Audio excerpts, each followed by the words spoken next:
And we are back. Thank you for staying with us. From that incredible conversation that Sakwa had, we now move on to yet another. And we want to, being that today is Youth International Day, we want to look at a matter that concerns the youth, and we'll be talking about power in partnerships. So youth voices leading the change. And for this particular conversation, we have been joined by Jeff Wamwaki. I hope I'm saying it right. He is the Kenya Program Manager at MTV SAF. So, karibu sana, Jeff. Thank you so much for having me. Glad to have you. Happy International Youth Day. Happy International Youth Day to you. Glad to be a youth in Kenya. Great day to be a youth guy in Yeah, Kenya, yeah. You know, Yeah. And we were looking at it with my co-host earlier, and just getting into it and looking at why we need to celebrate this day in the first place. Yeah. We are the leaders, you know, we bring the change, Yeah. and that's why we need to celebrate being youth this day, this particular day. Now, over to you. Tell us more about your role at MTV SAF and maybe the full name of SAF. Oh, great place to start. So MTV SAF is the MTV Staying Alive Foundation. I think most people know us by the media brands, so the likes of Sugar, which started in Kenya and then has done a whole circuit in different countries. There's the In Bloom series, that's a collection of short films that actually one of them is based in Kenya. I think it had Brenda Wairimu. So what it looks like on a day-to-day for us is developing media for young people, touching on the issues that affect young people the most. And so how we get to find out about those issues is actually by talking to young people. So we were just having a conversation with you before we went on air around how the Sugar then and the Sugar now, you can draw some similarities but also differences. I think it's also just a testimony to how we work at the MTV Staying Alive Foundation, creating media for young people as the focus. Yeah. Wonderful, and it's about the young people, you know, and I think you're a great guest to have today when you're celebrating the young people. And let me just ask you, so what inspired you to move into advocacy, particularly, and social impact work through storytelling? Interesting question. I think for me, film had always been part of the dream. Even finishing high school, that was my first choice, either going to film, either going to music. But I opted to get into marketing just because marketing kind of has the business side of it, which also I found interesting, but it still maintains the storytelling. You know, all the content you make within the marketing spaces, the stories about brands you get to tell. So it was always there. Even when I was working in those spaces for communications and marketing, I found myself gravitating to working with young people on young brands just because of that fresh take, that different approach to how they view life. So fast forward to today, I think it was a natural transition because at SAF, you know, it's equal parts storytelling, equal parts this communications background. So it just brought those two for me so perfectly. And then the passion around working with young people, I think just summed it up. Very well. Yeah, summed it up very well to hear. Okay, amazing. Now, for people who are watching us and they haven't watched the Sugar 2025, the one that's just ended, season 1 that's just ended, how different is it from the Sugar that had Lupita Nyong'o, because I know that was famous during that time? How different was it, and why did you choose to go with that particular angle? In terms of differences, I think it's about the issues, the nuances of the issues that young people are dealing with. So some things have stayed constant. You know, when we did the first Sugar, HIV was a big topic. Relationships was also still a big topic. Coming back now, even with the Sugar, it's still the same topics around HIV and agency and all these things. But what makes it different is how these issues affect young people. So if the first one maybe was more on HIV prevention and control, get tested and all that, this time around is a lot more robust in terms of, yes, there's preventative care, in terms of PrEP, there's dealing with HIV stigma that from a young person's perspective, which is something that we didn't manage to get into as much within the first one. So it's minor differences like that, but the core, the heart, the focus on young people and their issues still remains the same. Okay, so it's still focused on young people, and the cast is also young people. Yes, yes. But I think all of majority of them, of course, Yeah. are young people, and I think people could relate to it better. But let me ask you, since you probably have data on it, how has the reception been like?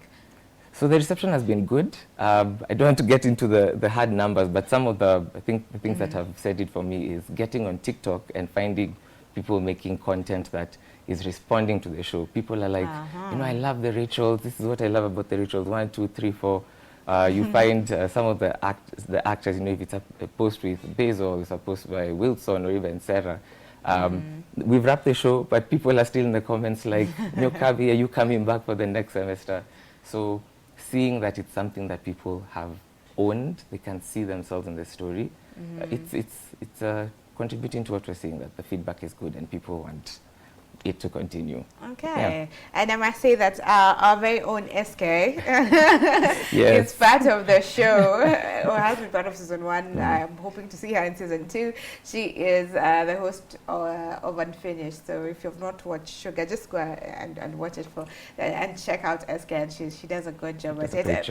All of them really. I love how they've brought out their characters and made it so Kenyan and relatable, you know, it's really nice. Someone was asking, there was a time we were also having a discussion about the show, and they were asking why, in as much as it's Kenyan, but it also looks like there's some Western influence, kidogo, in how the school setup is like.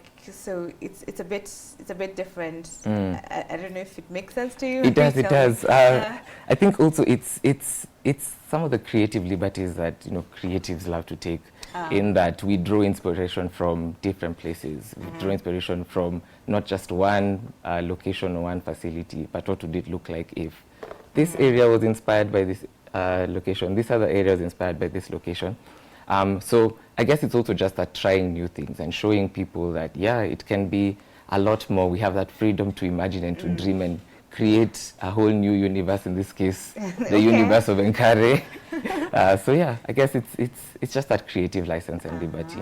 Yeah. All right, so you cannot be pinned to, we have to do it like this. You can be creative, so at least now we have that out of the way. As a programs manager, what does your role look like, your day-to-day look like? Well, so Sugar is at the heart of a lot that we do, but one big thing that is different even from the first time that we did Sugar is that now the media is used as part of a wider program. So one thing that we're looking forward to in the next couple of months, for example, is using MTV Sugar Mashariki to pair with some peer education, where now we get into how did we get here. So for example, if a show tackles issues of femicide and SGBV, we use that same you know, cuts from the shows and the episode to now have conversations with young people in communities on the ground. How do you think we got here? How can we be better members of society as we are inspired by what we're watching on the show?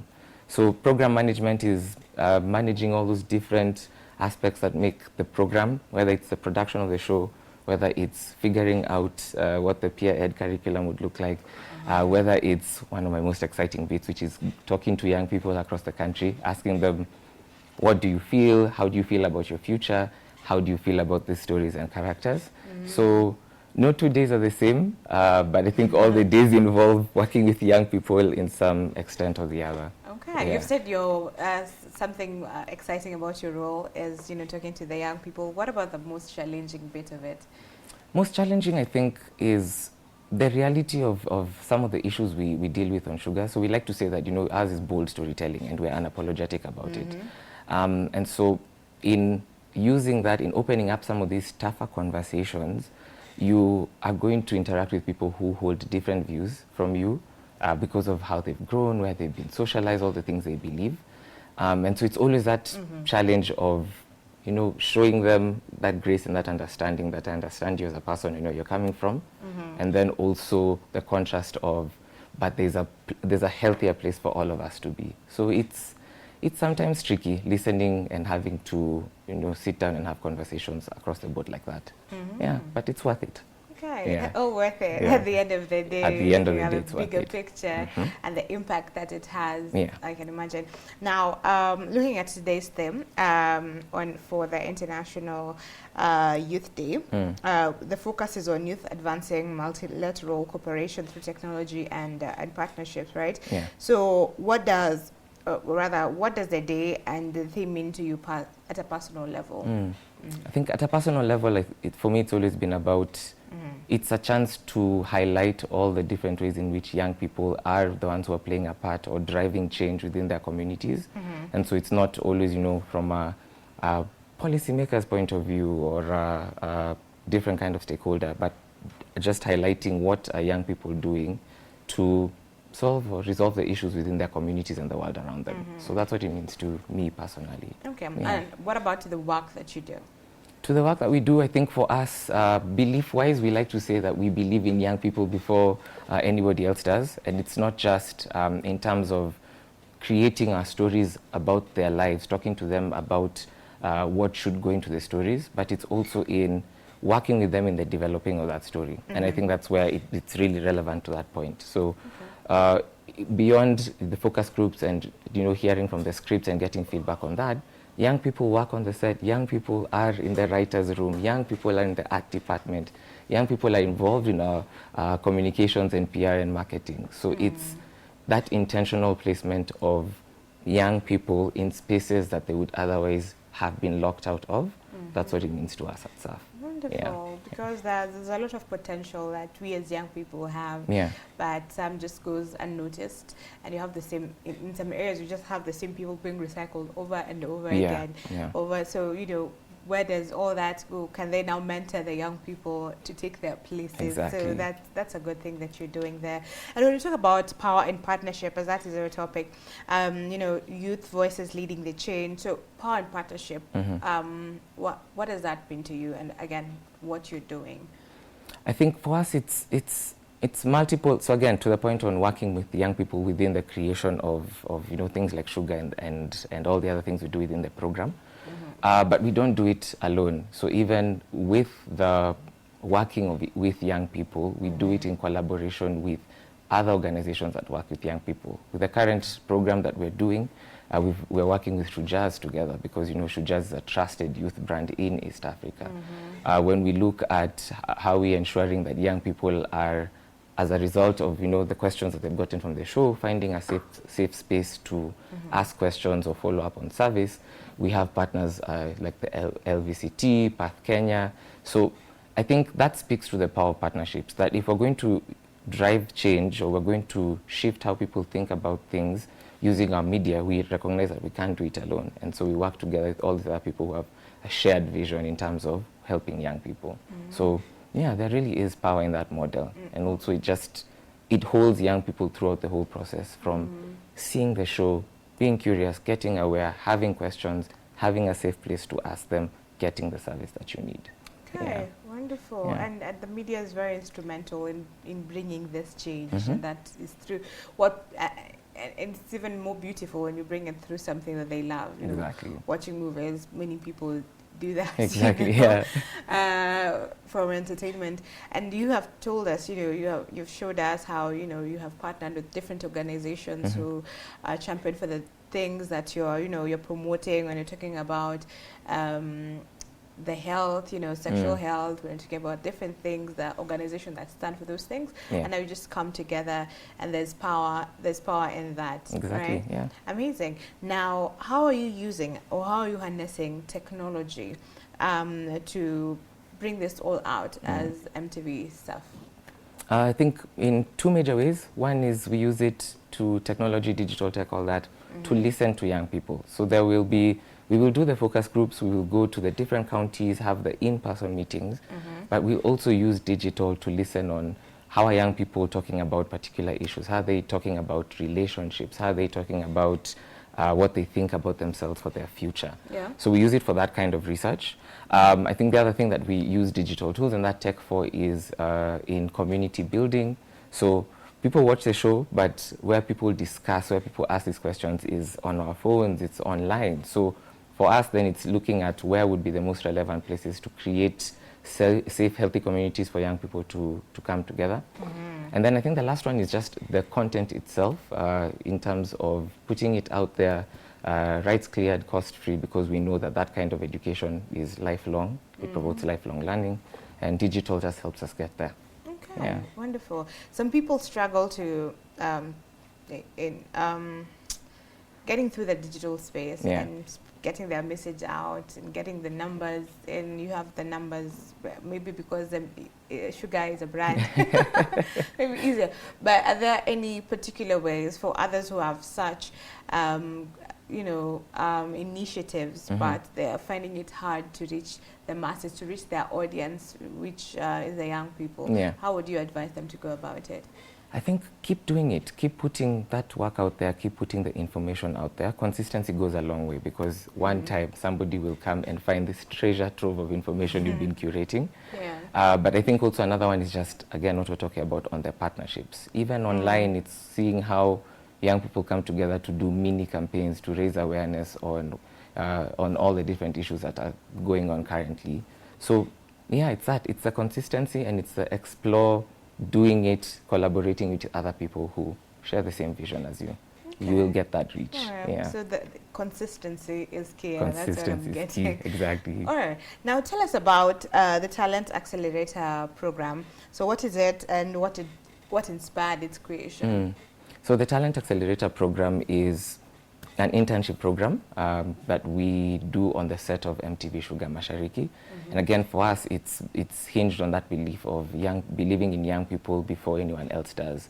And so we're intentional about, it's not just you come, you see the set, you see other people working, and like, oh, I'm glad I was here. Yeah.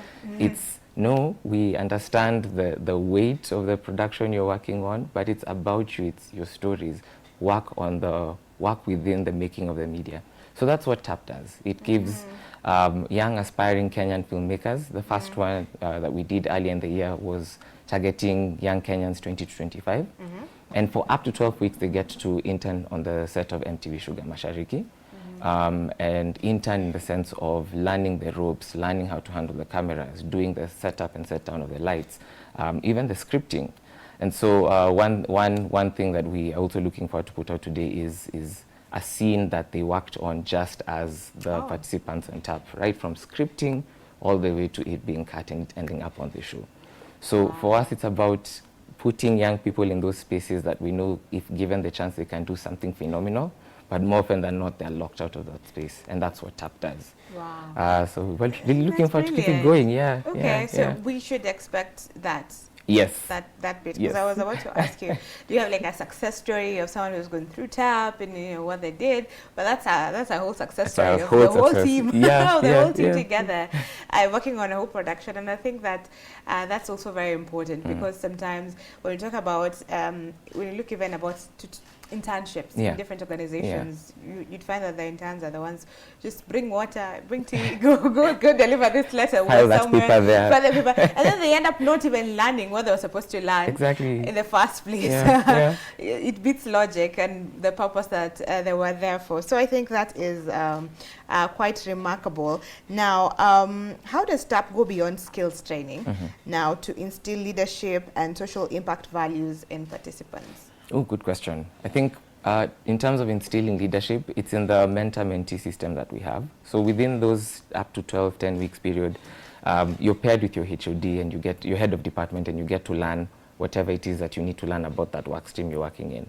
But the spin with the learning is that the HOD is preparing you to actually run that department when you are doing your scene. Because when they shot their scene, they assumed the roles now of the heads of department.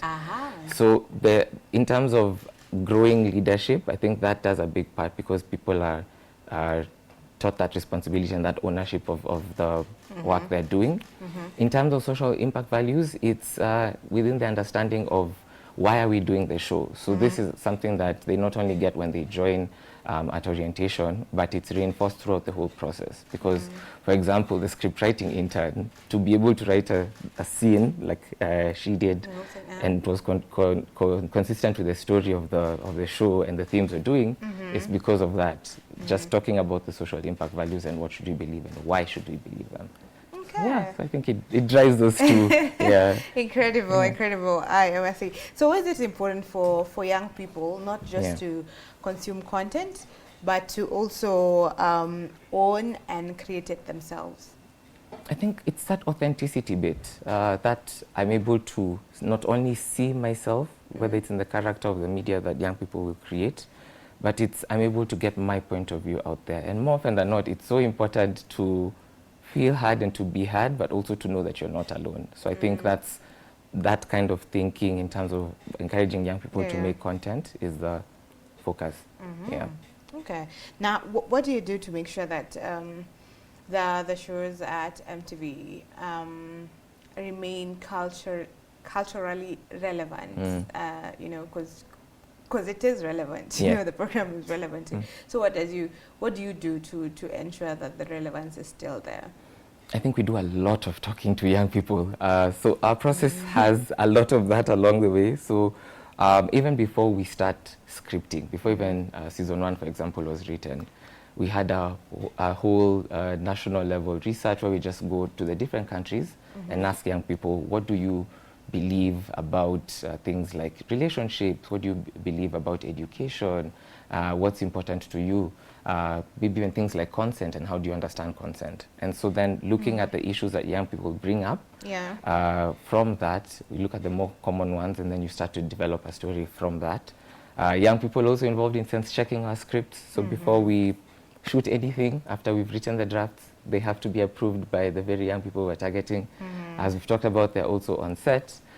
So they're present in every single step of our work, and I think that's what helps to sense check us and keep us relevant, that we're always asking them, is this a true reflection of your life or the lives of people that you know who are in your age group or in your community? Okay, that makes a lot of sense then. Okay, so a lot of research goes into it. Yeah. Now, because youth advocacy is what you do, how have you seen it evolve, youth advocacy in Kenya and even in Africa over the years? I think what has stayed the same is that role of young people, as far as that being vocal about the issues that care to them and taking that action. So that's been the same. However, what I think has changed here in the African content is how we do that. So the tools that we use to do that, whether now it's how advocacy can live and be sustained online through digital campaigns. But beyond that, I think it's also the partnerships are different. More people are collaborating when it comes to advocacy, because it really raises the profile and the voice of the issues we're trying to address. So I think, again, the spirit has stayed the same, but how we do it has changed in that we have more tools to do it in a better way and with more people. More tools to do it in a better way and with more people. Absolutely amazing. Now, what is the role of the youth in Kenya in creating solutions through media, the digital innovation, community-driven collaborations, and all that? I think their role is across the entire system. So whether it's from being consulted or seeking advice from them to actually being involved in the shaping of those solutions, because the reality is, and this number keeps popping up, how Kenya's youth population makes up for the bulk of Kenya's total population, around 63–65% of Kenyans aged 15 to 34. So it is majority young people, so the imperative and the need is there for them to participate in this solution. So I think it's different ways. It's in making of things, it's in the entrepreneurship, it's in the using your social influence to raise awareness about issues. It's being present at every point in the system. Okay, wonderful. You have talked about representation, right? Now, let me ask you, how does MTV staff ensure that that marginalized and underserved voices are not only heard, but are also actively centered in your storytelling? I think it goes back to how all our storytelling is based on research, and it's research based on talking to young people across the country. So more often than not, that will end up revealing to us insights, including the ones that we would miss, which usually tend to be people who are marginalized or othered. So beyond even the storytelling, it's in ensuring even when we are constituting the people who work on the media, who work on the set, there is that representation to ensure that there's marginalized representation, that their stories are part of the Mashariki universe, just to ensure that everybody is seeing themselves within the media that we are creating. Okay. Yeah. All right. Absolutely amazing. Now, what message would you have for young Kenyans who are looking to create positive change, but they don't really know where to start? Just start. I know that sound a bit. No, but it's. I think of it this way. You can imagine as a young person, you are maybe at your place, and there's something about what's happening around that has truly been troubling you, whether it is the campaigns around end femicide or all that. So with starting with where you are, just start, then it's saying that if this is an issue that you care about and you have a point of view of this, you have a platform, put it out there. Start seeking those other voices and other people in the same space who talk about or are focused on your issues. Because again, we keep going back to this thing it's one thing to speak up about it, and everyone should, but it's another thing to speak up about it with people when we come together and that amplifying of voices. So my advice would be start with what you feel and what you know, do the research, network, partner with some people, but don't wait until you have this big platform for you now to say, okay, I'm going to stand and speak. Yeah. So just start. Just start with what you have where you are. And now I'm curious to just ask you about your journey to getting to where you are, to the role that you're playing. How has it been like over the years? Maybe that would encourage someone. It's been interesting. I think one of the bigger takeaways from how I've gotten here is easier said than done, but an openness to what life throws at you or what life brings your way.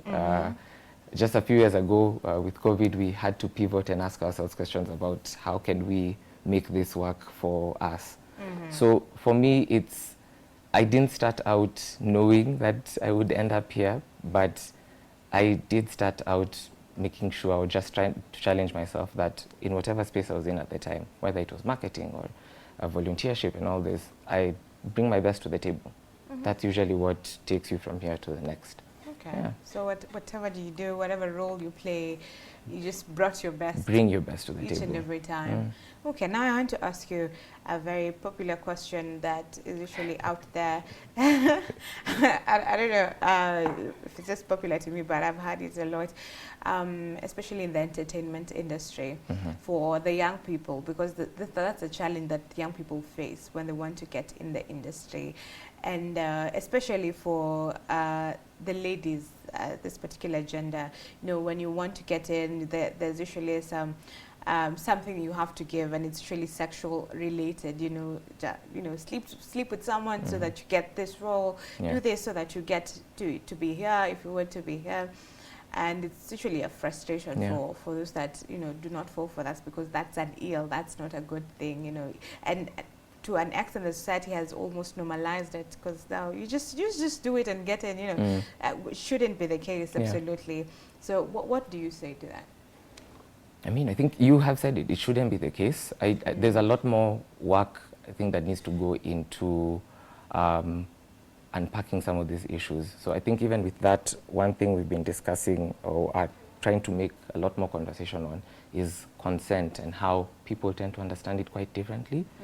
So even with this issue and with that, because that's a culture, that's a norm that's been set in place, change is in things like that. It's in the, no, I'm not going to do that. It's in the speaking up. It's in the sensitization we're doing slowly by slowly, informing people, getting them to a place where they understand why this is a problem. It's not one solution fits all, but I am glad that there is progress in terms of raising awareness about a healthier workplace or a healthier relationship when there's a power dynamic like that. Lots more to be done, but yeah, I guess we'll keep doing it. We'll keep creating the awareness. We'll keep sharing the knowledge. Okay. Yeah. Now, you've spoken of change. What change do we want to see? In general, with young people? Yeah. You can do it general, you can do it specific in the in the film industry, or you can do it general. I think, in general, I think it's just people want things to work for them. People want to be able to bring their best selves to the table day to day, and it paying back in that sense, e.g. pay in that sense, So I think that's the message. We just want a place, an environment in our society that works for each and every unique individual. And we're making strides towards it. And this is a day to remind us that it's still some journey to go. Let's keep but on. We're doing good. So far, so good. Yeah. Speaking of that, how has the film industry in Kenya evolved over the years? It's changed in terms of the stories that are now being told. There's a lot more variety in the stories in terms of representation of the different realities of Kenyans everywhere. Yeah. I think there is a lot more in terms of the whole, not only the gender equality conversation, but also the equity piece in terms of understanding that different people have different needs to help them arrive at a goal, and so making the provisions for that within different productions.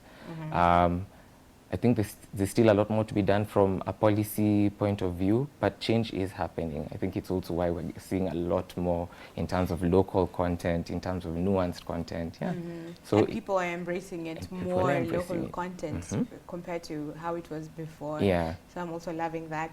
Now, for someone who wants to join the Talent Accelerator Program tab, what are the dynamics? When is it open? Is it open to everyone? Yeah. Can you tell us about it? So open to young aspiring Kenyan filmmakers 2025. We have actually just closed on the call out for this second round. But there's, from what we're seeing so far, there's still a lot of demand in terms of this opportunity being accessible to more Kenyans. So we hope to keep growing it and we hope to keep expanding it. But for now, we're focused on what would the second cohort that's about to come in look like? What will their project be? So yeah, I guess that's really exciting. All right, wonderful. And we're still looking forward to seeing the first project that they did, the first cohort did. Amazing. Now, if we've talked about change and partnership and all that, so if you could challenge young people to just do one thing this year to advance change through partnerships, so just one thing this year, what would that be? Collaborate. You online, you're making content about these issues that are pressing and they are important. It can feel overwhelming because sometimes you can feel this responsibility is just with me. But yeah, try doing it with somebody else. Try the vulnerability of sharing your idea with somebody else, having them critique it and then building on it together and putting it out there. Okay. Interesting challenge to see. For collaborations, usually the challenge that it might not work. You know, when you do something and you believe in it, you have passion for it, you follow through with it. In collaboration, you know, when you're two, of course, it becomes easier, but there's also the danger of it not working, you falling out, or someone stealing your idea, going with it. You know. So how would you advise them to work through those dynamics, or how do you work through those dynamics? Radical acceptance, I think, to start, knowing that it's just the reality also of collaborating with someone. There are times that it might not pan out the way you'd hope. There could be the differences in how you do it, there could be the falling out. But I think it's also figuring out, those softer skills to navigate it, staying true to the goal that you had at the start. Okay. So I'm not saying it will be easy, but it's saying that, being prepared that is a possible way it could go. And so being cautious about how you build out your collaboration, only doing it when it's the right time, moving to the next step when it's the right time, and also just being okay with restarting, calling it quits maybe with this direction, trying something new. Okay. Yeah. So just being open-minded and being open-minded and staying true to the reason why you started in the first place. Okay, that's fair enough. Now, as we come to a close on this conversation, what is next for MTV staff? Well, next is going to communities, talking to young people in different counties about some of the themes that have been brought up in the show. SGBV, HIV, stigma, all that. So going to the different communities, because for us it's not just about watching Sugar and then full stop. Fingers crossed about a season 2. Will there be a season 2? Yeah, that's actually fingers crossed. Fingers crossed. But yeah, I hope so. Why are we having our fingers crossed? Why don't we just have it? Because people want it, the demand is there, so why? I mean, it's one thing to plan. What goes into it? It's a lot, because it's the story itself. That's also a big one. It's not how Mashariki is written, it's written by a team of writers. So they have to come together. Exactly, that takes time. It's also a tricky. Because it has a lot of moving parts. There is the going around the focus groups across the country talking to young people.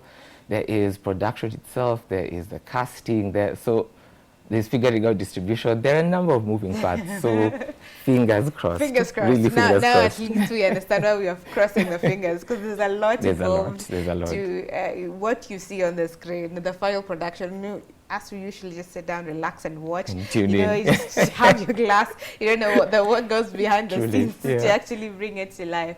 But that's amazing. Now, you have said that you're going to communities, getting feedback and just emphasizing the message that you have been putting across. So how do you do it?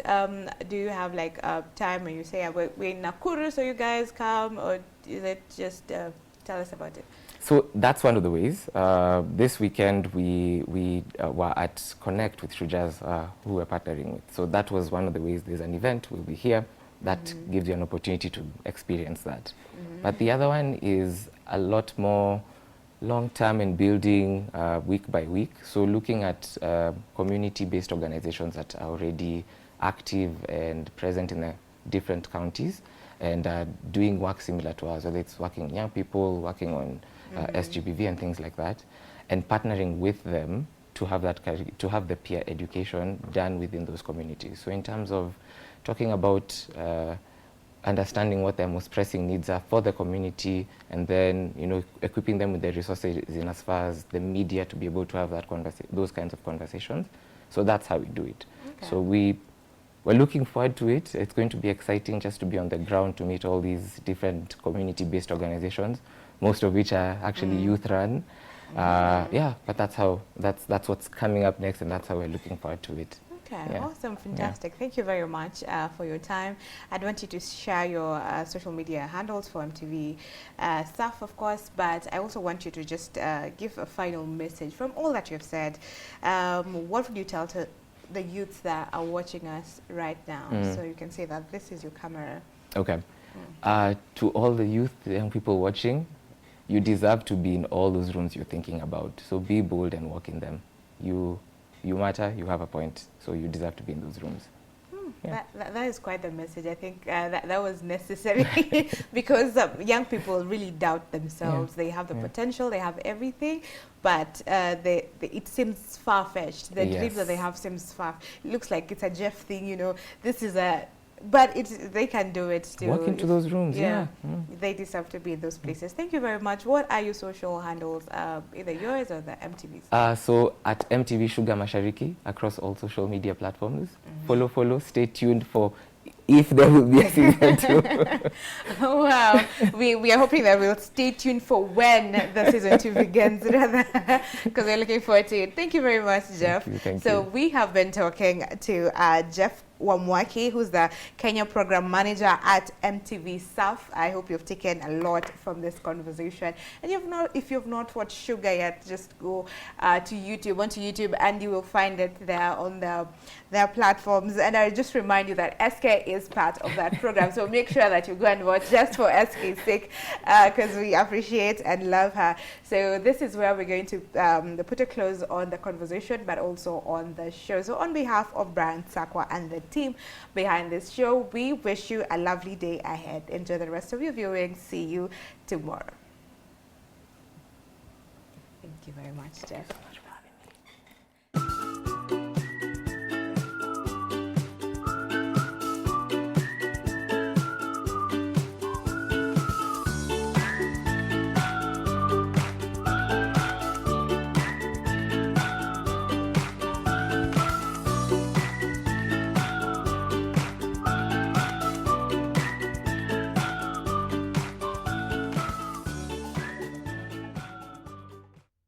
The young generation awakens on Y254, the leading youth TV station in Kenya.